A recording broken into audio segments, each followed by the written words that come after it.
What happens when an entire congregation decides that the dead are not truly gone, and that they need to be reminded every single night that someone still remembers?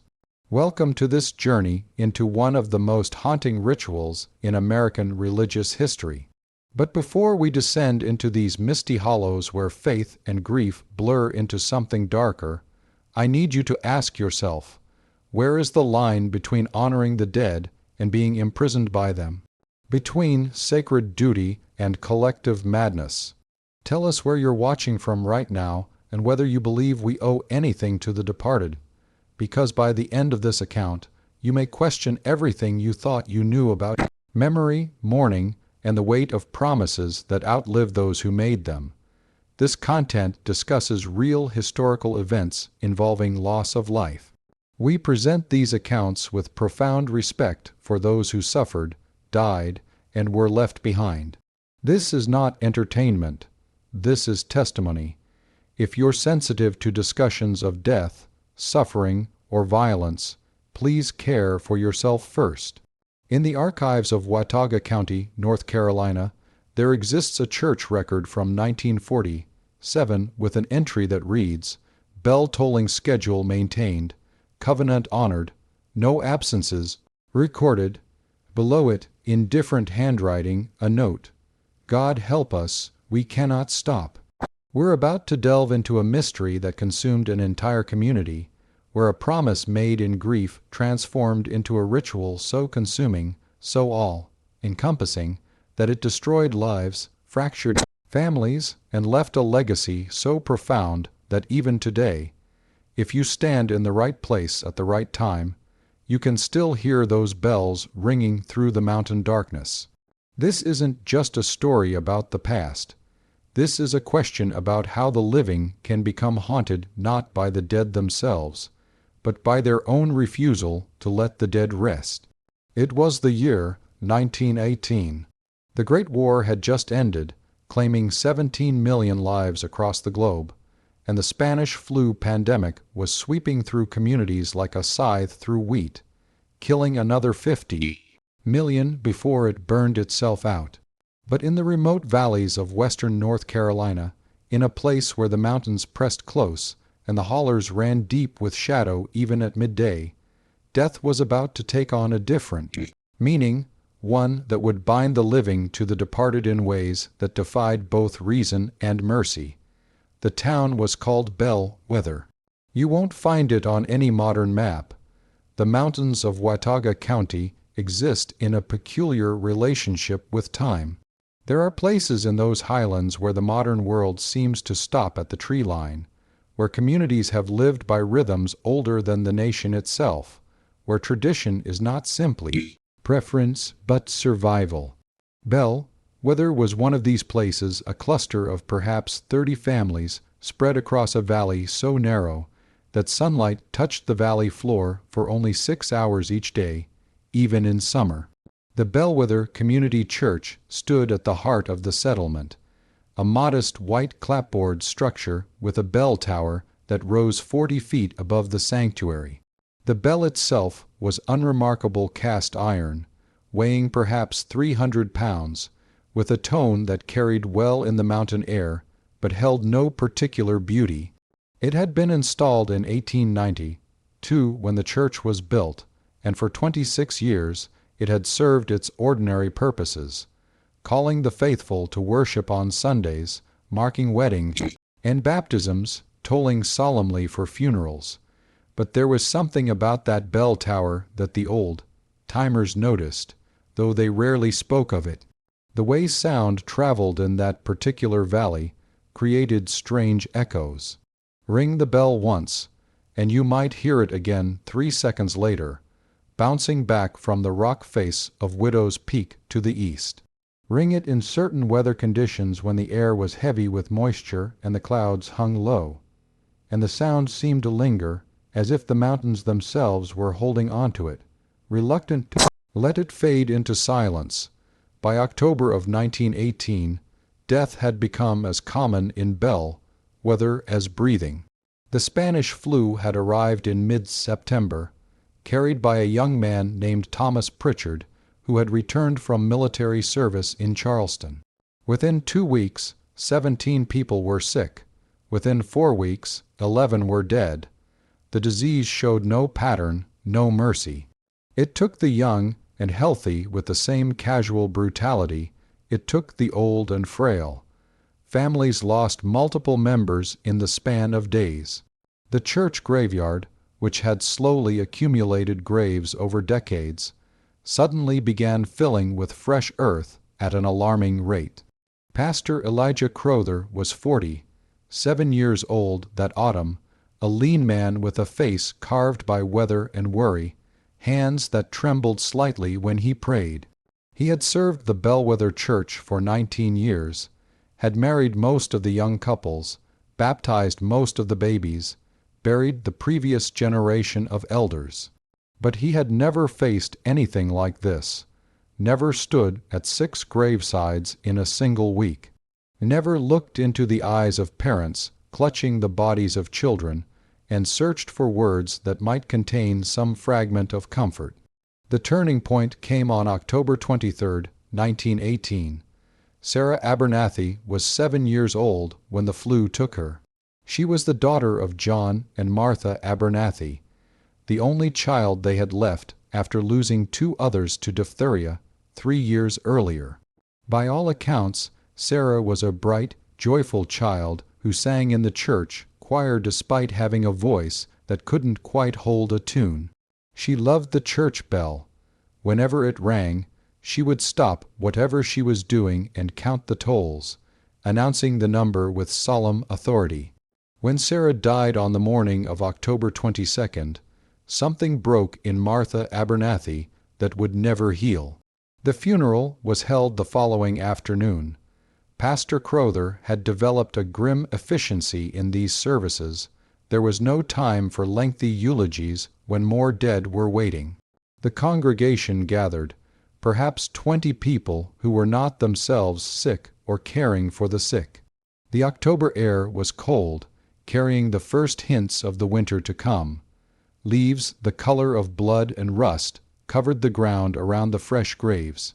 But when it came time to toll the bell for Sarah, the traditional pattern of 1 ring for each year of her life, followed by a pause, then the final death knoll, Martha Abernathy stood and made a request that would alter the course of every life in that valley. "I want the bell rung for her tonight," she said, her voice carrying the peculiar flatness of grief beyond tears. "At midnight, so she knows we haven't forgotten her." There was a murmur through the gathering. It wasn't unheard of to ring a church bell at unusual hours for the recently deceased. Some traditions called for ringing at the moment of death, or at intervals throughout the first day. But midnight, and for what purpose? The child was dead. The child was buried. Pastor Crowther, perhaps sensing that this was not the moment to deny a grieving mother, agreed. He would ring the bell at midnight for Sarah. What happened that night is a matter of record, though the interpretations vary. At precisely midnight, and Pastor Crowther was meticulous about time, consulting his pocket watch by candlelight, he climbed the bell tower and rang the bell 7 times. 7 rings for 7 years of life. The sound carried across the sleeping valley, pure and clear in the cold autumn air. And then, as the 7th ring faded, the echoes began. Everyone in Bellweather who was awake that night heard it. The bell rang 7 times from the tower, but the echoes that came back from the mountains rang 17 times. 7 for Sarah, 10 more for the other dead. Pastor Crowther descended from the tower with his hands shaking and his face pale.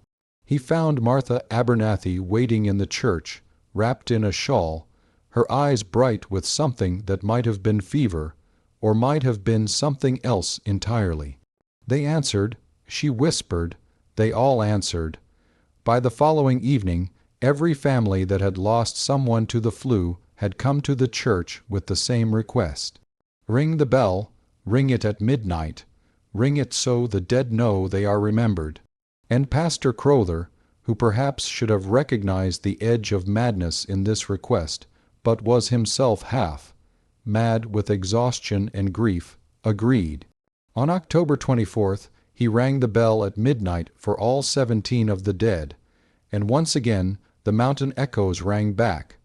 This time, according to those who counted, 3 times. 6 more had died since Sarah's funeral. This is when the covenant was made, though no one called it that at first. That name would come later, after its weight had become impossible to bear. The community gathered in the church on October 25, 1918. Every family was represented, though many members were absent, dead, dying, or tending to the dying. What was said in that meeting was never written down in any official record, but the outcome was documented in the church's registry, in Pastor Crowther's careful hand. By unanimous consent of the congregation, the bell shall be rung each night at midnight for every soul from this community who has departed this life. This covenant shall continue in perpetuity, a sacred duty to ensure that no soul passes from memory, that no death goes unmarked, that the living remain faithful to those who have gone before. May God witness this promise. 17 signatures followed. Some of those who signed would be dead within the week, but the covenant was made, and covenants, in communities like Bellweather, were not broken lightly. The flu pandemic burned through Bellweather like wildfire through October and into November. By the time it finally released its grip in early December, 37 residents were dead. In a community of barely 150 people, this was catastrophic. Nearly every family had lost someone. Some had lost everyone. Pastor Crowther rang the bell faithfully every midnight throughout those terrible months. He would climb the tower stairs 34 steps, he knew them by heart, and ring once for each of the dead. As the death toll grew, so did the time required. By mid-November, he was ringing the bell for nearly 6 minutes each night, his arms aching, the cold iron of the bell pull burning against his palms even through his gloves. The town doctor, Samuel Garrett, who survived the flu despite treating dozens of patients, later wrote in his journal, "Crowther looks worse than the patients. He has not slept more than 3 hours a night in 8 weeks. The bell ringing consumes him. He speaks of it as his sacred duty, but I fear it is destroying him. When I suggested that perhaps the ritual had served its purpose, that perhaps it could be discontinued now that the crisis has passed, he looked at me with such horror that I did not press the matter. Because the crisis had passed. By Christmas of 1918, no new flu cases had appeared in Bellweather for 3 weeks. The survivors began the slow process of rebuilding their lives, of learning to live with the enormous absences the flu had carved into their families and community. But the bell kept ringing every night at midnight, 37 rings, one for each of the departed. And the mountain echoes rang back, always more than were rung, though the count varied. Some nights 40 rings, some nights 45. The residents learned to stop counting the echoes. It was easier that way. The first full year passed. Then the second, the bell continued night after night without fail. Pastor Crowther aged visibly under the weight of it. His hair turned white. Deep lines carved themselves around his eyes and mouth. He developed a tremor in his hands that never entirely went away. But he rang the bell. When pneumonia took old Samuel Watkins in January of 1920, the question arose, would the bell be rung for him too? He had died of pneumonia, not the flu, but he was a member of the congregation. He was from Bellweather. The answer, delivered by the church elders after heated discussion, was yes. The covenant applied to all members of the Bellweather community who died. The bell would ring for Samuel Watkins, 38 rings now, every midnight, and so the number grew. One by one, year by year, the count increased. Deaths from age, from accident, from illness.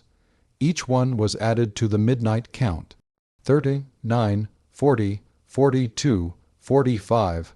By 1925, Pastor Crowther was ringing the bell 53 times each night. It took him nearly 8 minutes. His arms would shake by the end. Sometimes, in winter, he could barely feel his fingers by the time he climbed back down the tower. It was unsustainable. Everyone knew it, but no one knew how to stop it. In 1926, a young minister named Robert Hayes arrived in Bellweather, sent by the regional presbytery to assist the aging Pastor Crowther.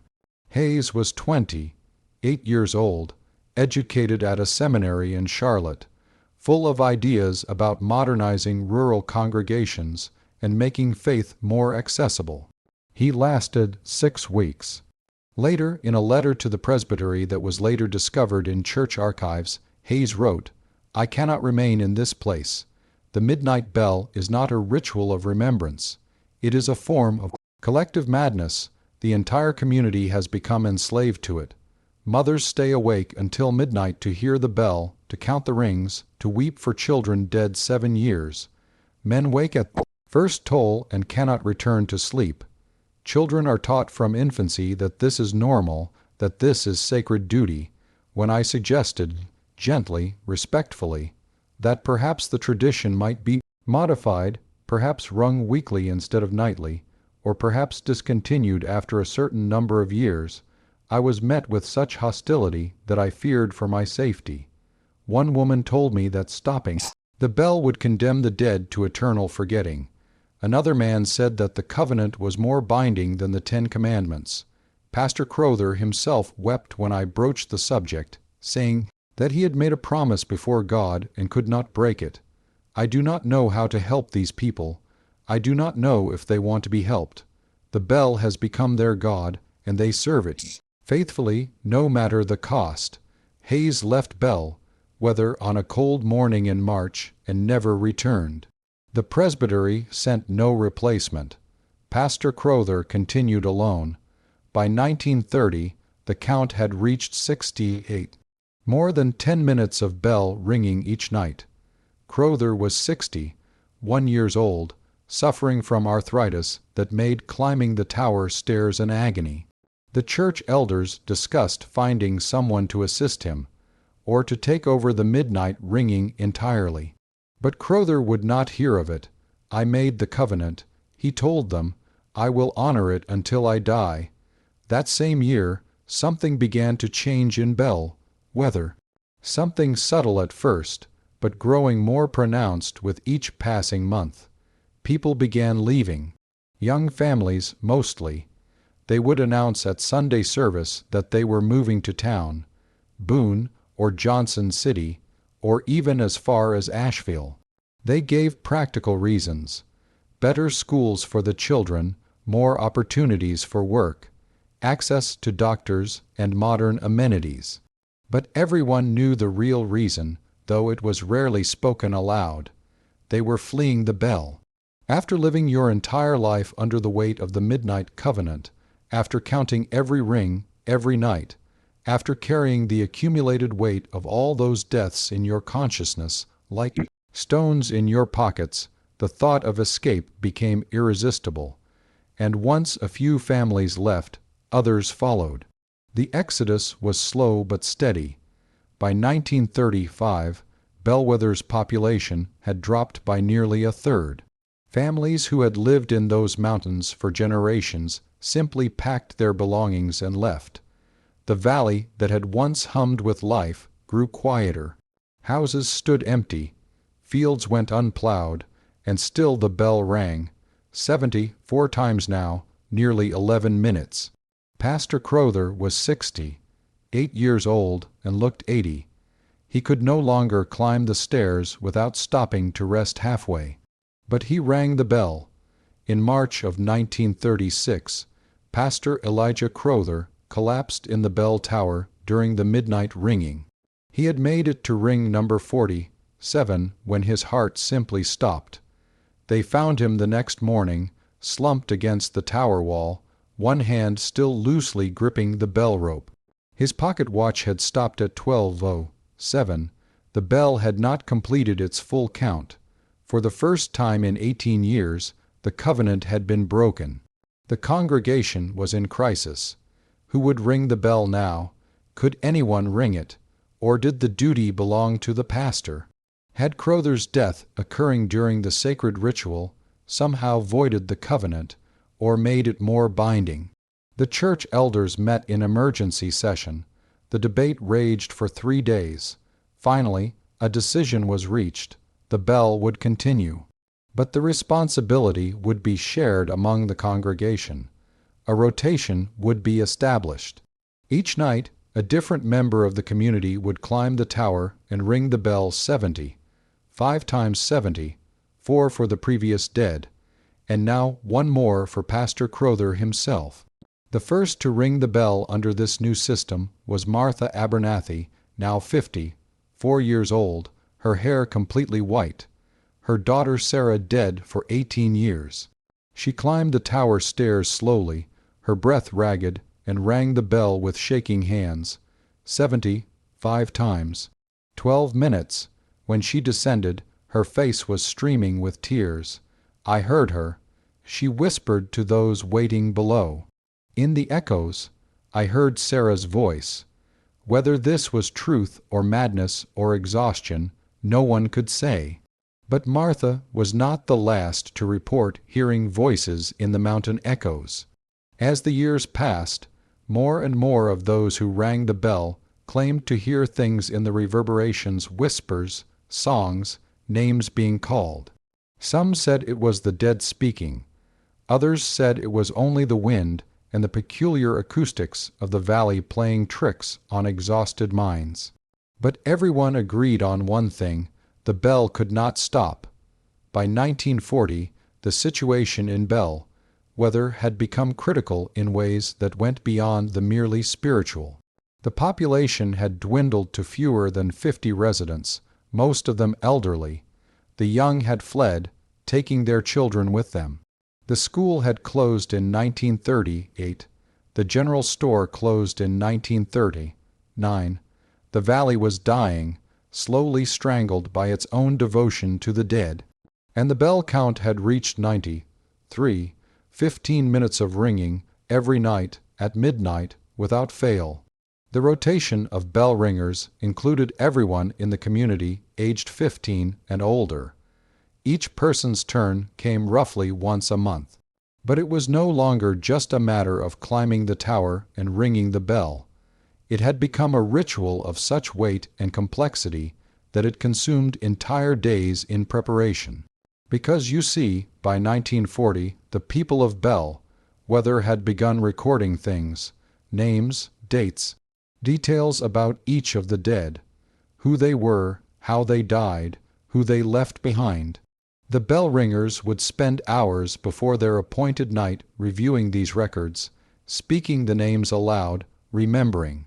This was considered essential. You could not ring the bell for the dead without knowing who they were, without holding them in your mind as you pulled the rope. A journal kept by Grace Holloway, who rang the bell in April of 1940, provides a window into the psychological state of the community. Tomorrow night is my turn. I have been preparing for 3 days. I have read all 93 names. I have tried to picture each face, though some died before I was born, and I know them only from photographs and stories. My mother says this is the most important duty I will ever perform. My father says it is a privilege to serve the covenant, but I am frightened. I am frightened of climbing those stairs in the dark. I am frightened of the bell itself, which seems to grow heavier each time I ring it. I am frightened of the echoes, which everyone says carry voices if you listen closely enough. But most of all, I am frightened of what will happen if I fail, if I lose count, if I ring too few or too many times, if I dishonor the dead through my carelessness. The weight of 93 souls rests on my shoulders tomorrow night. God grant me strength. Her entry the following day is shorter. It is done. I rang 93 times. My arms ache. I heard whispers in the echoes, but could not make out words. I wept for reasons I do not understand. Tomorrow I will sleep, finally. This was the reality of life in Bellweather by the 1940s. An entire community held hostage by a promise made in grief 2 decades earlier, unable to break free, unwilling to let go, slowly consuming itself in service to the dead. And then came Thomas Abernathy. Thomas was Martha Abernathy's grandson, the son of her surviving child, William, who had left Bellweather in 1930, to work in the coal mines near Pikeville, Kentucky. Thomas was 16 years old in the summer of 1940, when he came to visit his grandmother, who still lived in the family homestead in Bellweather Valley. He was an outsider. He had grown up beyond the mountains, in a world where midnight bells did not ring, where the dead stayed buried, where grief was a private matter that eventually faded. And when he witnessed his first midnight bell ringing, he was horrified. "It's insane," he told his grandmother bluntly. "Grandma, this is killing you. This is killing everyone here. Why don't you just stop?" Martha's response was typical of the community's mindset. "We made a covenant, Thomas, a sacred promise. We cannot break it." But everyone who made that promise is dead. Pastor Crowther is dead. Half the original congregation is dead. Who are you keeping the promise for? For them, Martha said simply. For Sarah, for all of them. Thomas Abernathy stayed in Bellweather for 3 weeks that summer, and what he witnessed disturbed him deeply enough that he wrote about it in a series of letters to his father. These letters, preserved in family archives and later donated to the Watauga County Historical Society, provide one of the few outside perspectives on Bellweather during this period. "The people here are not well," he wrote in one letter. "They are consumed by this bell. They speak of it constantly. They plan their days around it. They wake at midnight to hear it, even when it is not their turn to ring. The old women count the tolls every night, keeping tallies in little notebooks, as if afraid they might miss one, might lose track of who has died. Last night I heard Mrs. Garrison crying in her kitchen at 3 in the morning. When I asked her what was wrong, she said she had miscounted the bells, and now she did not know if the count was correct. She was going to stay awake until tonight to count again. This is madness. Father, this is not faith. This is sickness." In another letter, I tried to speak with the church elders about modifying the tradition. Perhaps ring the bell once for all the dead, not once for each. Perhaps ring it once a week instead of every night. They looked at me as if I had suggested burning down the church. "The covenant cannot be altered," they told me. "It was made before God." But I think the truth is simpler and more terrible. They do not know how to stop. They have been doing this for so long that stopping would mean admitting that all the years, all the sleepless nights, all the pain and exhaustion and sacrifice, it would all have been for nothing.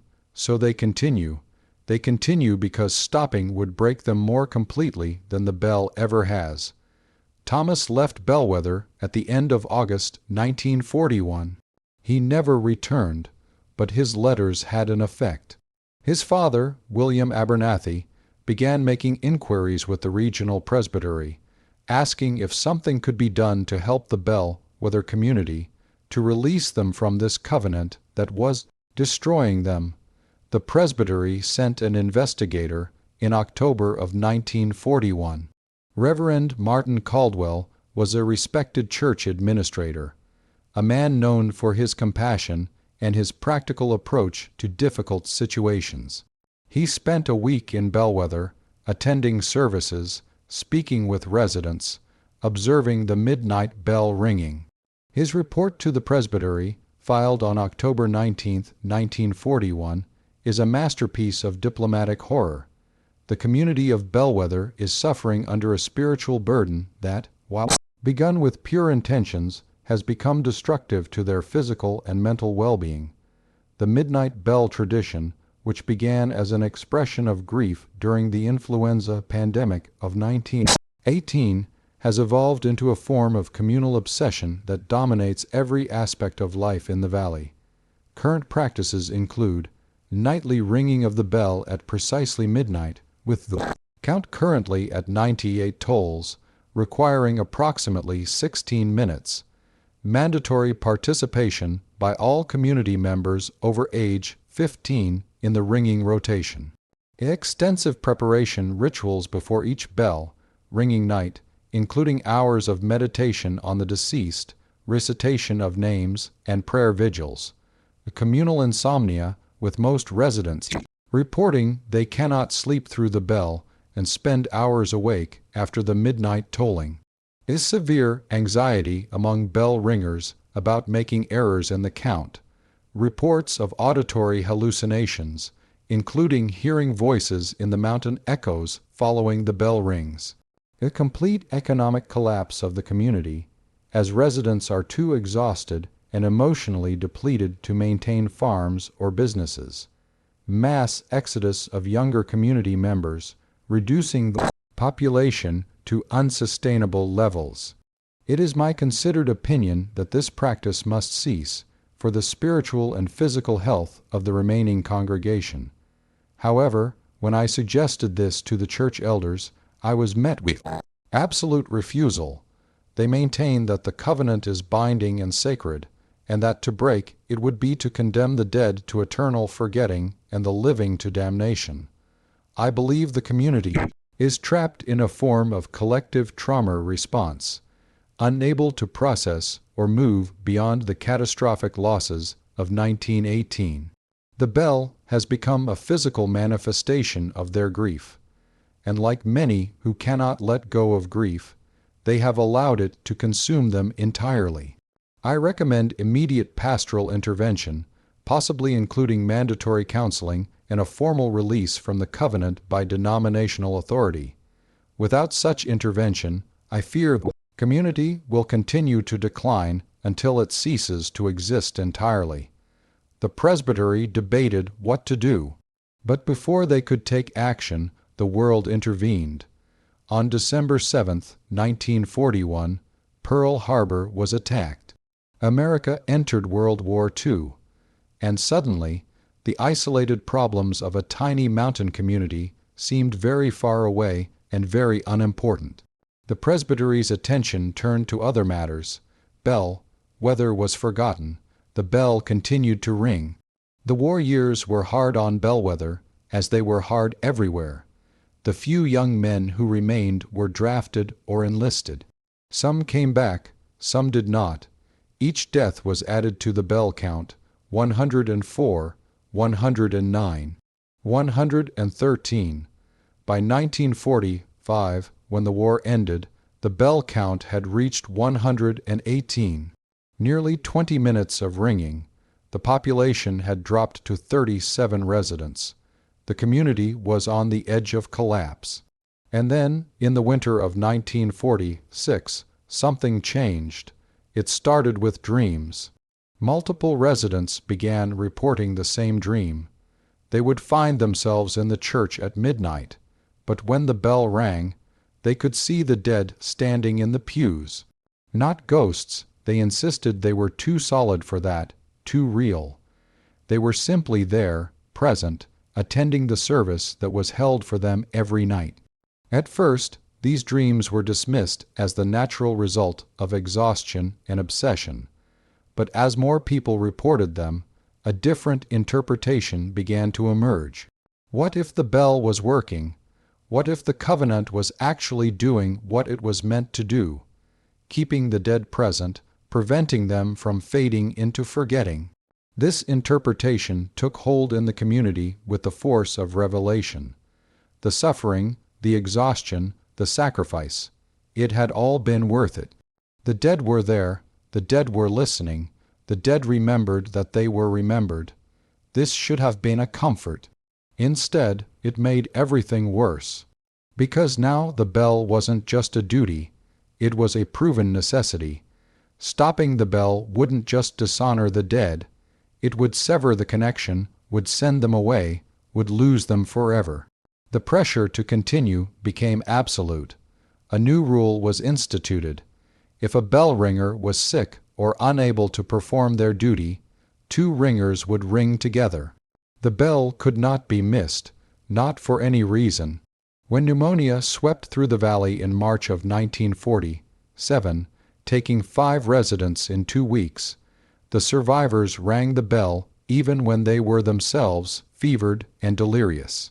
Martha Abernathy, now 70, 1 year old and herself sick with pneumonia, insisted on ringing the bell on her appointed night. She collapsed halfway through the count.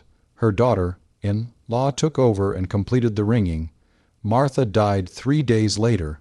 The bell count reached 123, and still it rang.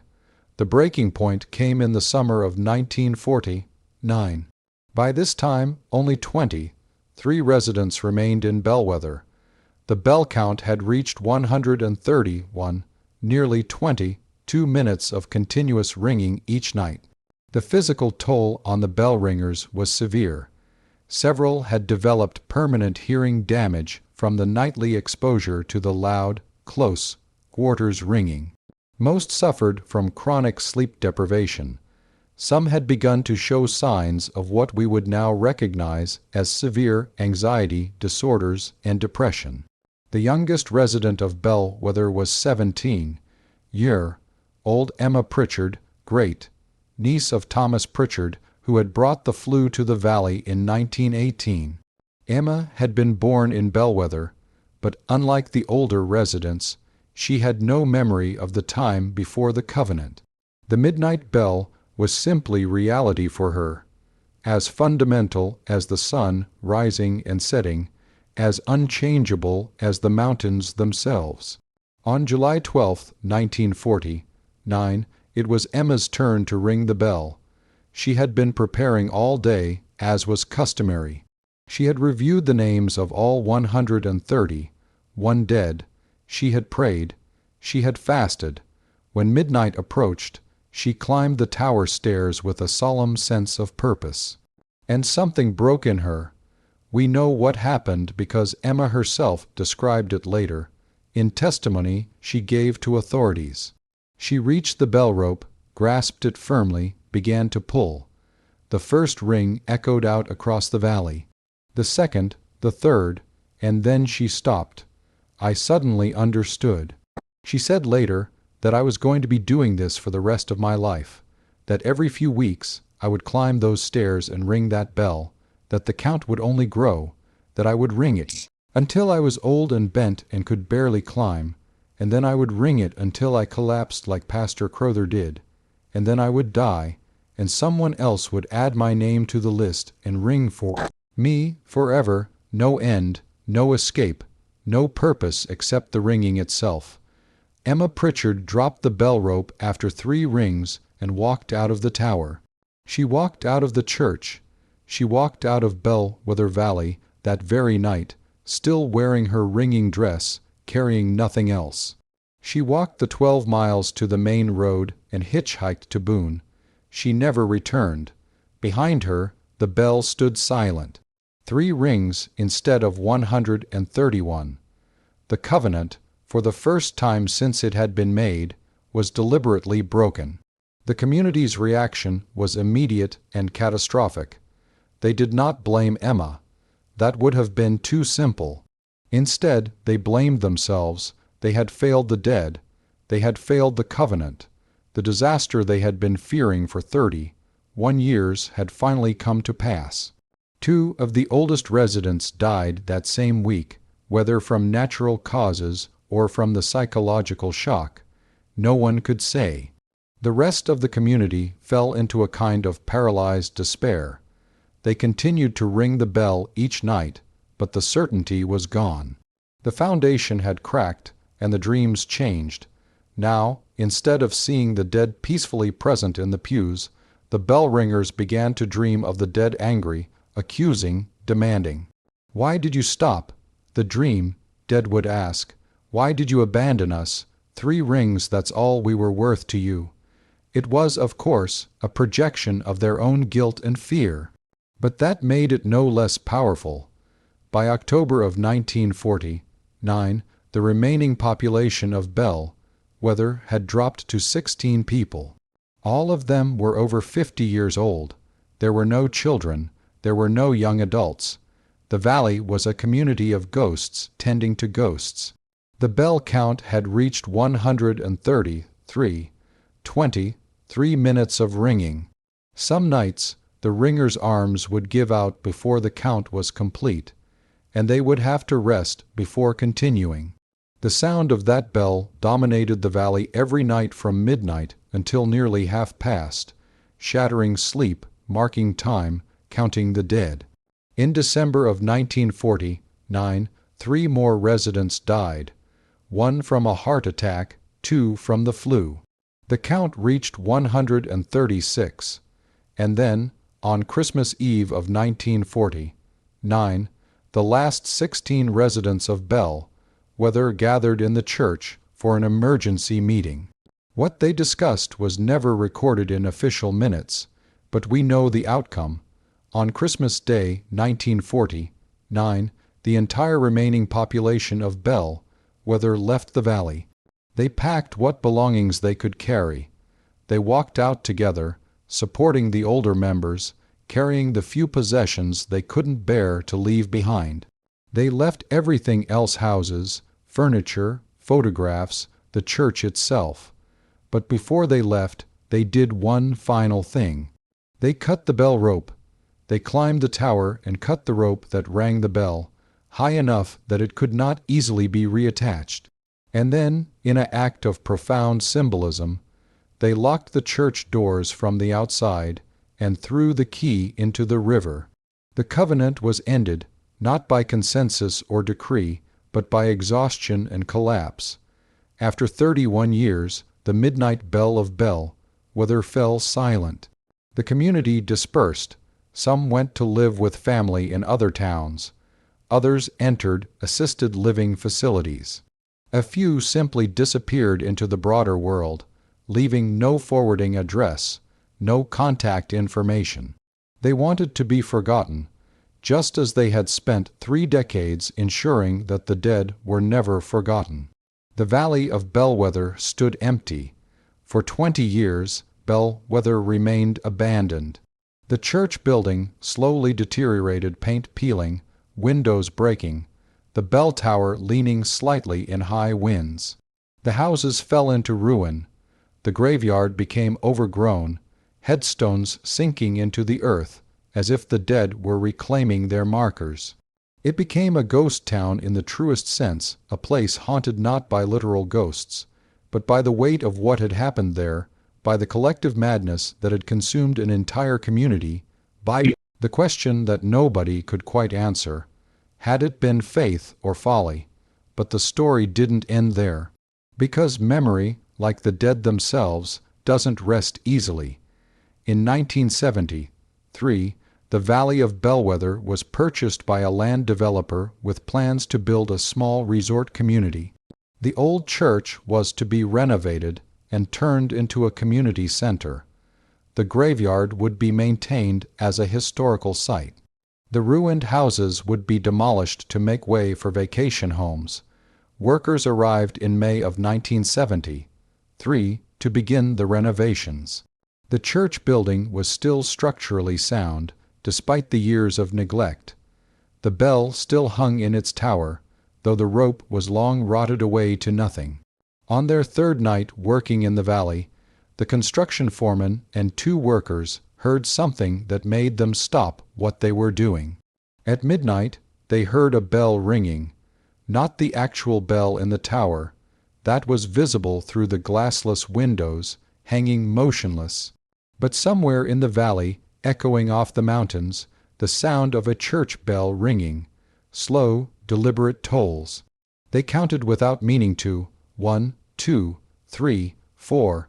It rang 136 times.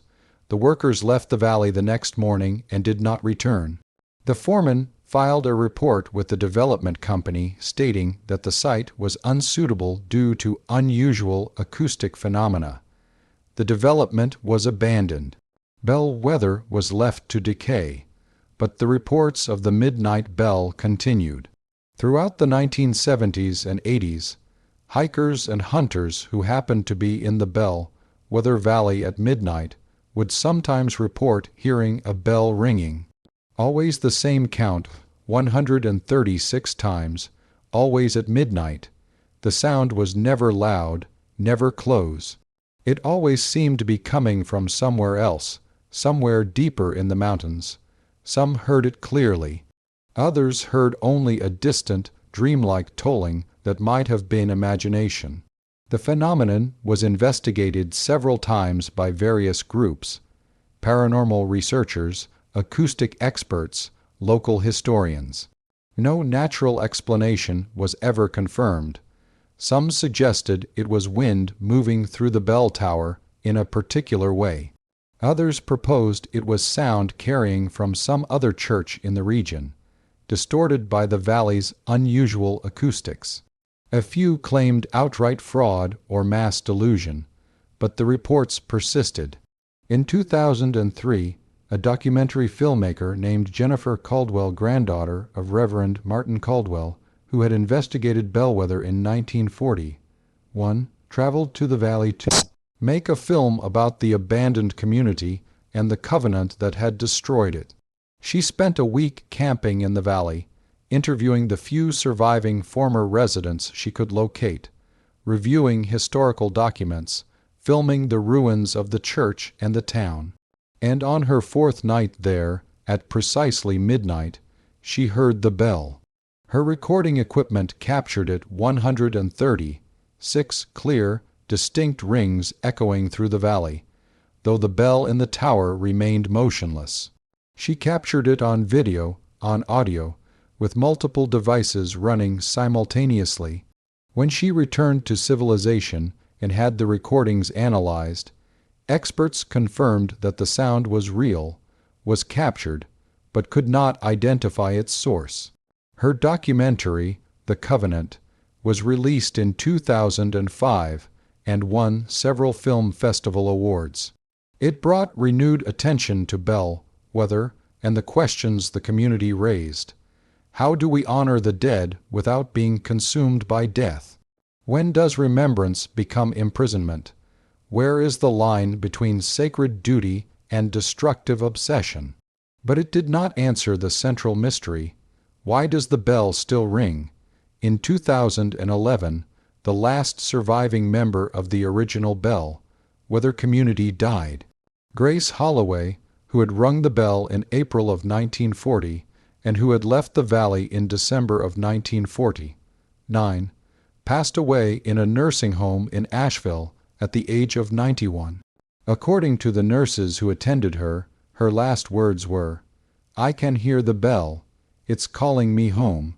After her death, several family members reported that they had tried to convince Grace to return to Bellweather, just to see it one last time, to make some kind of peace with what had happened there. She had always refused. "The covenant is still waiting," she would say. "I can feel it. If I go back, it will want me to ring the bell, and if I start, I won't be able to stop." She never went back. But the recordings continued. Amateur paranormal investigators, hiking groups, even some skeptical researchers. Over the years, dozens of people have captured audio of the midnight bell in Bellweather. Always 136 rings, never more, never less. The count frozen at the moment the covenant was broken. In 2019, a team of acoustic engineers from North Carolina State University conducted the most comprehensive study of the Bellweather phenomenon to date. They installed monitoring equipment throughout the valley, including inside the church tower itself. They measured every possible source of sound, every echo pattern, every atmospheric condition. After 3 weeks of monitoring, they captured the midnight bell on 14 separate nights.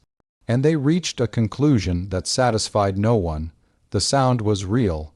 It was measurable. It appeared to originate from the church tower. But the bell itself never moved, never showed any vibration or impact that would indicate it was being struck. The sound existed without a physical source. Our equipment shows that the bell is producing sound. The lead researcher stated in their report, but it shows no mechanism for that sound production.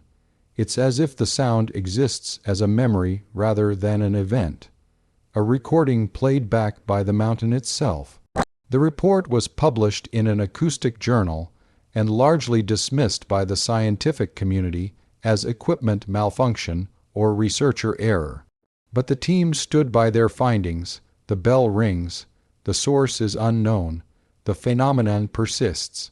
Today, in the year 2026, the Valley of Bellweather remains abandoned.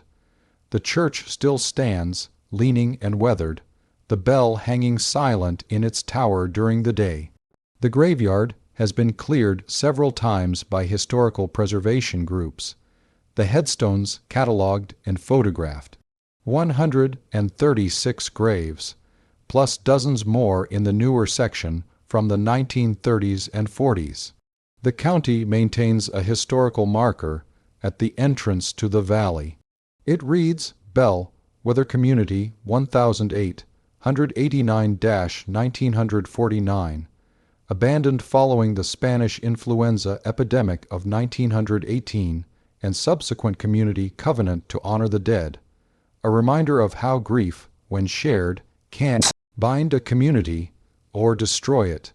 But the midnight bell is not mentioned on the marker.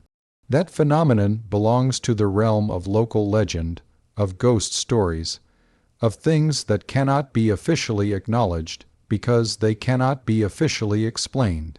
And yet, if you are willing to make the hike, the valley is accessible by trail about 8 miles from the nearest road, and if you are willing to wait until midnight in that abandoned place where the mountains press close and the air holds silence like a physical weight, you can hear it for yourself.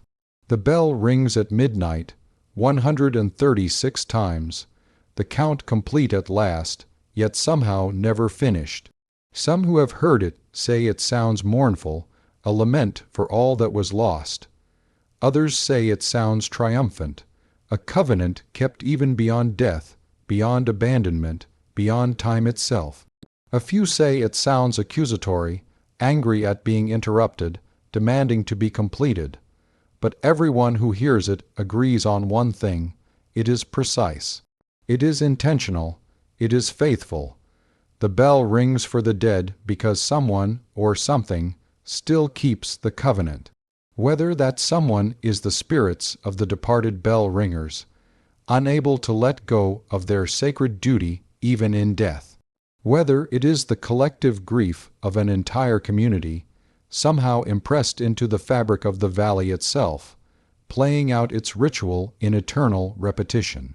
Whether it is some other phenomenon entirely, some quality of that place and its history that creates echoes not just of sound but of intention, of purpose, of promises made and broken, and kept again, this remains unknown. What is known is this: the people of Bellweather made a promise in their darkest hour. They kept that promise until it destroyed them. And now, 77 years after the last living soul rang that bell, 77 years after they cut the rope and locked the church and walked away, the promise is still being kept. Every night, at midnight, 136 rings. The dead are not forgotten. They cannot be forgotten. The covenant will not allow it. The story of Bellweather raises questions that have no easy answers. When we promise to remember the dead, what are we really promising? How long is such a promise meant to last? A year, a generation, forever? At what point does honoring the dead become serving the dead? When does memory transform from comfort into curse? These questions matter because they are not unique to Bellweather. Every community struggles with how to balance honoring the past with building the future. Every person who has lost someone beloved faces the same tension between remembrance and release, between holding on and letting go. The people of Bellweather were not bad people. They were grieving people who made a promise in pain and then found themselves unable to break that promise without breaking themselves. They were faithful people who discovered too late that some forms of faithfulness become prisons.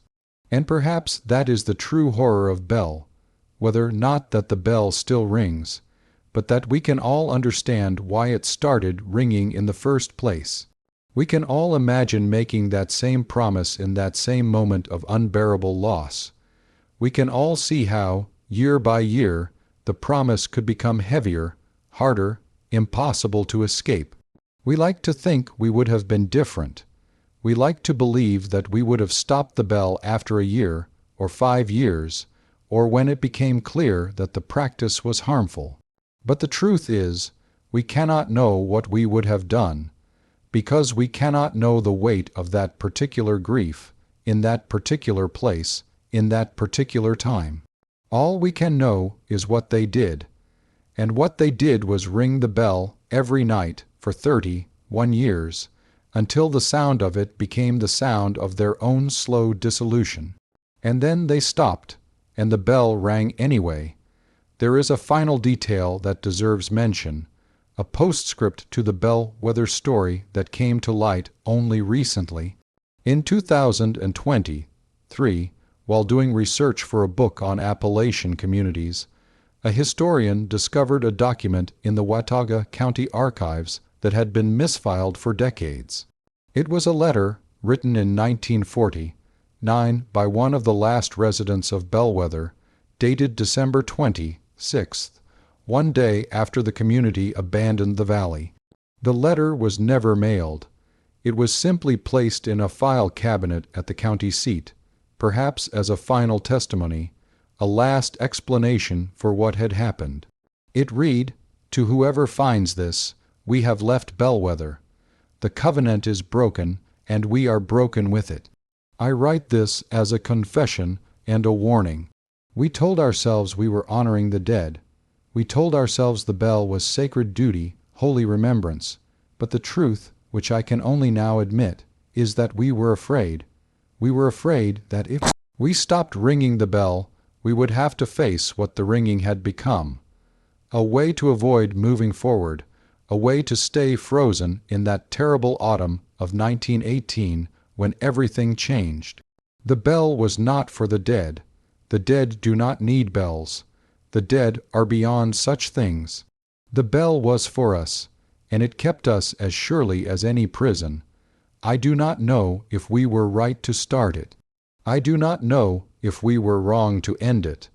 I know only that we could not continue, and that we cannot stay. If you hear the bell ringing after we are gone, know that it is not the dead who ring it. It is our guilt. It is our grief. It is the weight of a promise we should never have made and could not keep and cannot escape even in abandoning it. Forgive us, or don't. We cannot forgive ourselves. May God have mercy on Bellweather. May God have mercy on us all." The letter was unsigned.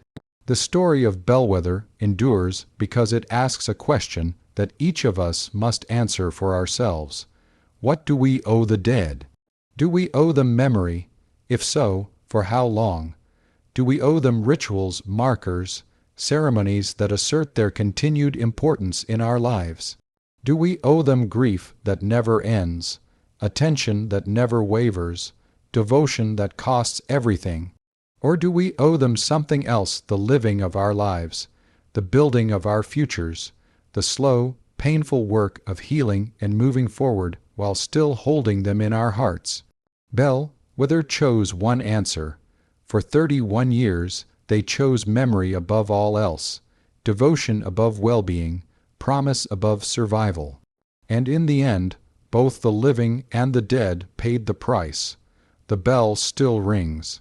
Whether that is tragedy or miracle, curse or blessing, depends on what you believe about the dead, about promises, about the weight of grief and the cost of letting go.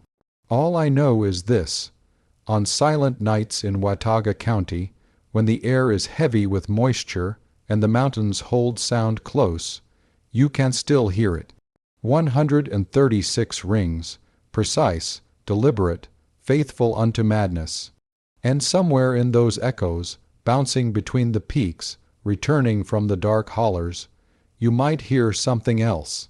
Voices, perhaps, whispers, the sound of a congregation that never left, a duty that never ended, a covenant that could not be broken even when it was abandoned. Or perhaps you hear only wind and water, and the peculiar acoustics of mountain valleys playing tricks on a mind primed for mystery. It doesn't matter. The bell rings regardless of what you believe. It has rung every midnight for 7 years without a living soul to pull the rope. It will ring tonight. It will ring tomorrow. It will ring until the mountains themselves crumble, or until someone, some brave or foolish soul climbs that tower and rings 137 times. Until someone adds to the count, acknowledges all the dead who have passed since 1949, and takes up the covenant once more. But who would do such a thing? Who would take up that burden, knowing where it leads? Perhaps no one. Perhaps the bell rings now as a warning rather than a remembrance. A reminder of what happens when we make promises we cannot keep, when we try to hold on to what must be released, when we let grief become our master instead of our teacher. The dead of Bellweather are not forgotten. They cannot be forgotten. The living of Bellweather are scattered to the winds, their names largely lost to history except in dusty archives and fading memories. And between them the bell rings on, neither living nor dead, neither promise kept nor promise broken. Just sound in darkness, just memory made manifest, just 136 rings that echo through the mountains and ask us all, what would you have done? How long would you have rung the bell? And when you finally stopped, if you stopped, would the bell ring without you? If this journey into the heart of grief and devotion has resonated with you, if you find yourself lying awake tonight thinking about the weight of promises and the cost of memory, then this channel has more truths waiting in the darkness. Subscribe if you're willing to confront the uncomfortable questions about human nature that history tries to bury. Leave a like if this account provoked something deeper than entertainment, if it made you question where devotion ends and obsession begins, where honoring the dead becomes being haunted by them. And in the comments, I want to know this. If you had been in Bellweather in 1918, would you have made the covenant? If you had been there in 1949, would you have had the courage to walk away? Or would you still be there, ringing the bell, keeping the promise, serving the dead unto your own destruction? There is no right answer. There is only the bell, still ringing, still faithful, still counting the dead in a valley where the living could no longer bear to stay. Until next time, remember the most terrifying stories are not about ghosts or monsters. They're about the promises we make in our darkest moments, and how those promises can outlive us, outlast us, and echo on long after we're gone. The dead do not forget, but sometimes neither can the living, and that, perhaps, is the greatest haunting of all.